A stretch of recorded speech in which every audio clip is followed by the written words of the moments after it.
Hello, good afternoon and welcome back to Microsoft Flight Simulator 40th Anniversary Edition video. Now I've not brought any content to you from the 40th Anniversary update just yet, so I thought I'm going to jump into a helicopter. And I've very recently been doing some upgrades to my PC. I've jumped from Windows 10 to Windows 11, and that's enabled me to really work and manage HDR much more effectively. And I wanted to make this video just to say that HDR in Microsoft Flight Simulator really does make nighttime scenes pop. Now and again there are some light sources you can see on the right just there that aren't in the right place, but HDR really defines the colours, the content, and I think it just blows me away what we've currently got in Microsoft Flight Simulator.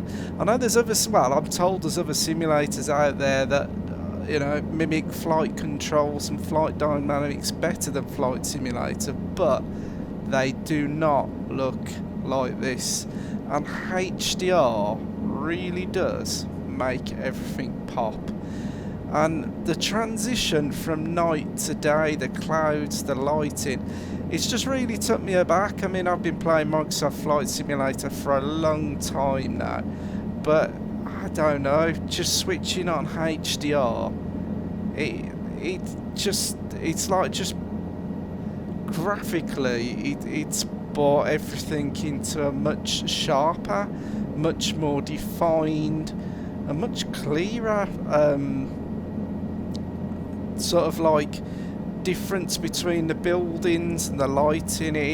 It's something that really, like, I really noticed straight away, wow, that does look good.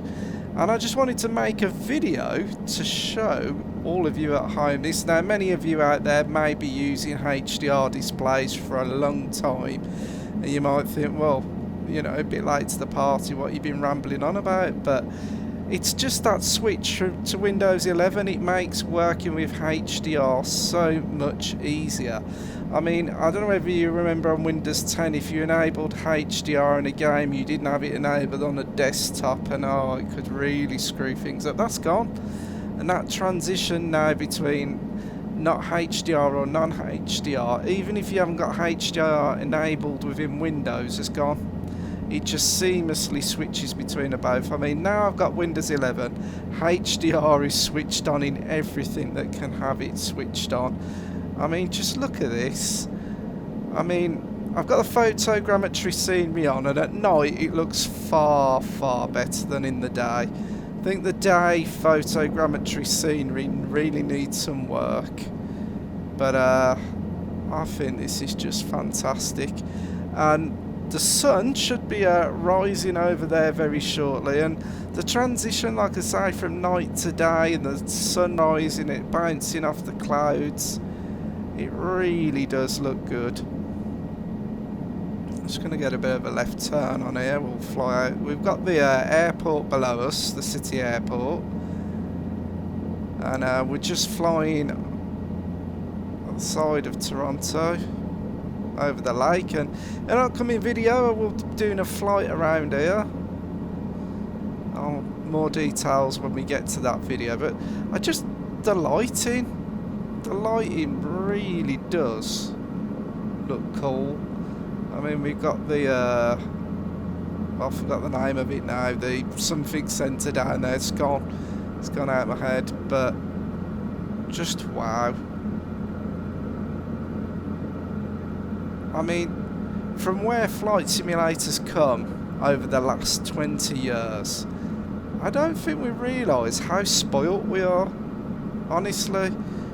I can only ever think, what does the future hold? Now, one thing I will say, 4K HDR, this does look good. I want to see it look like this in a VR headset, because truth be told, maybe for the 4090 things might be a little different, but I think VR headsets have got a little way, got to come a little more forward than we've currently got at the moment. Not tried the Vario Aero though, still haven't tried that. I've heard a lot of good things about it, but can you imagine when VR looks like this? That will be something.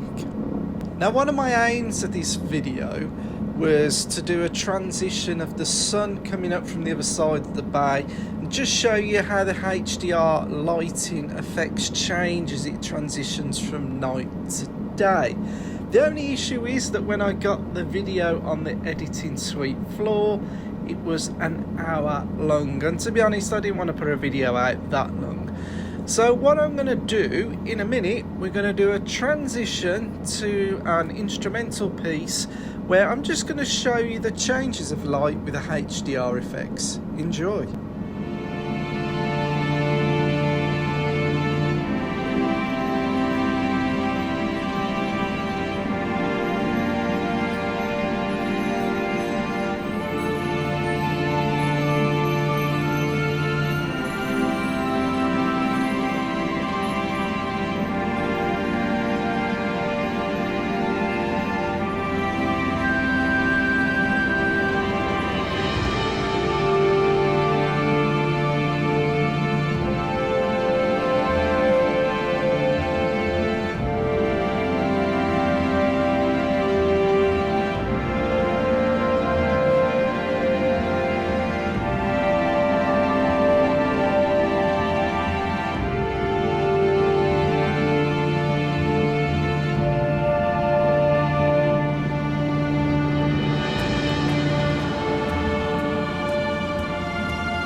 Now this brings us on to the very end of the video, and I've thrown in my landing coming back into the city airport at Toronto, and I was doing a fairly good job of flying the helicopters.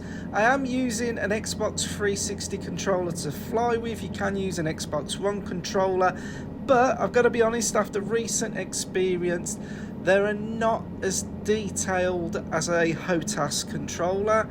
If you're using a HOTAS joystick or anything like that, you've definitely got more feeling and you've got more delicate control over the systems. And with helicopters, the more delicate you are, the shallower and lighter your inputs are, the better. Now I've got to throw in the one caveat and the one good thing for using an Xbox 360 controller or Xbox One controller, it simplifies the flight model of a helicopter, and the collective and the RPMs, the throttle you could say, are sort of get linked together, so you can use the increasing and decreasing of the throttle or increasing and decreasing of the collective, seeing it as sort of the same thing, which makes it easier to fly. But the downside of using an Xbox controller is you have to be very light on your inputs, especially when pushing buttons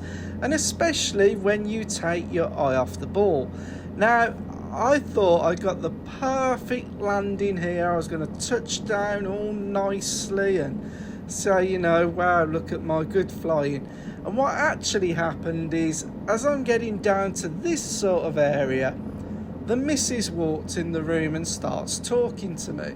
And I sort of tried to say, look, I'm in the middle of a flight doing a video here. So I turned to look at her, And as I was trying to level out here, I went too heavy on the decrease throttle, and bang, the helicopter hit the floor. So it is what it is. I've left it in for the end of the video, for I can't take it out now. I can't pretend it didn't happen. It happened. Anyway, thank you very much for watching. If you are new to the channel, give me a subscription, please. If you are a veteran and you've been with the channel for a long time, don't forget to like the video, and I will be back soon in more videos to come. Thank you for watching as ever, and peace out.